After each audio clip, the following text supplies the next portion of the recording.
బెజవాడలో ఘరానా chain snatching ముఠాను arrest చేశారు పోలీసులు. ఈ బ్యాచ్ నుంచి 1.4 కిలోల బంగారాన్ని స్వాధీనం చేసుకున్నారు. వీళ్లలో ఓ స్థానిక లాయర్ ఉన్నారు. 2001 నుంచి వీళ్లపై 100కు పైగా కేసులున్నాయి.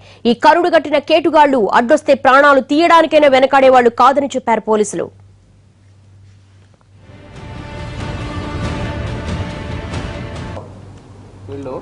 నలుగురు అఫెండర్స్, ఒక రిసీవర్ అండి. వీళ్ళు 107 అందరు కలిపి నలుగురు 107 స్నాచింగ్ అఫెన్సులు, 2 మర్డర్ కేసులు, 1 బ్యాంకు దోపిడీ 307 బ్యాంకు దోపిడీ చేయలేకపోయారు.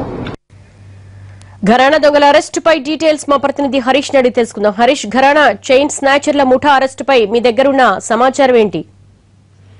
దేవి, గత 10 సంవత్సరాలుగా నగరంలో పోలీస్ కమిషనరేట్ పరిధిలో చైన్ స్నాచింగ్ కు పాల్పడుతున్నటువంటి ముఠా విచ్చలవిడిగా తిరుగుతుంది. అయితే వీళ్ళెవరికి కూడా పోలీసులకు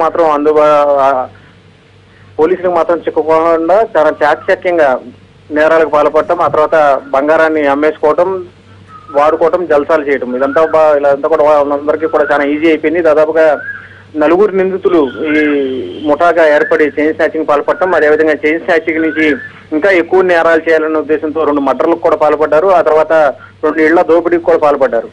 కేవలం వీళ్ళంతా కూడా చైన్ స్నాచింగ్ తో తమ జీవితాలను ఆరంభించారు. చైన్ స్నాచింగ్ తో చాలా ఈజీ మనీకి అలవాటు పడ్డారు. ఈజీగా పైకి ఎదగచ్చు, జీవితంలో సెటిల్ అయిపోవచ్చు అన్నటువంటి ఒక ఉద్దేశంతో ఈ ముఠా అంతా కూడా నేరాలకు పాల్పడింది. ఇందులో భాగంగానే దాదాపుగా 10 సంవత్సరాల తర్వాత 2 మర్డర్ కేసులకు సంబంధించినటువంటి వాస్తవాలను పోలీసు వెలుగులో తీసి ఆధారాలతో సహా బయట పెట్టడంతో నిందితులు కటకటాల వెనక్కి వెళ్లాల్సి వచ్చింది. ఇందులో ఒక న్యాయవాది కూడా, ప్రస్తుతం అయితే అతను న్యాయవాది, అంతకుముందు ఇతను న్యాయ శాస్త్రం అభ్యసిస్తున్నటువంటి విద్యార్థి నాగరాజు, అతన్ని పోలీసులు అరెస్ట్ చేశారు. దాదాపుగా 12 సంవత్సరాల తర్వాత 2 మర్డర్ కేసులకు సంబంధించినటువంటి ఘటనలో ఈ నిందితుడు న్యాయవాదిగా ఉన్నాడని చెప్పి ఇప్పుడు పోలీసులు వెల్లడించారు. మరోవైపు బంగారం కూడా భారీగా స్వాధీనం చేస్తున్నారు. కేజీన్నర బంగారం స్వాధీనం చేసుకోవడంతో పాటుగా దాదాపుగా 50 లక్షలు విలువైనటువంటి బంగారు ఆభరణాలు, మరోవైపు 2 మోటారు వాహనాలు కూడా స్వాధీనం చేసుకుని 12 సంవత్సరాల కేసులకి ఇప్పుడు బెజవాడ పోలీసులు చెక్ పెట్టి నిందితులను అరెస్ట్ చేశారు. దేవి, థ్యాంక్ యూ హరీష్.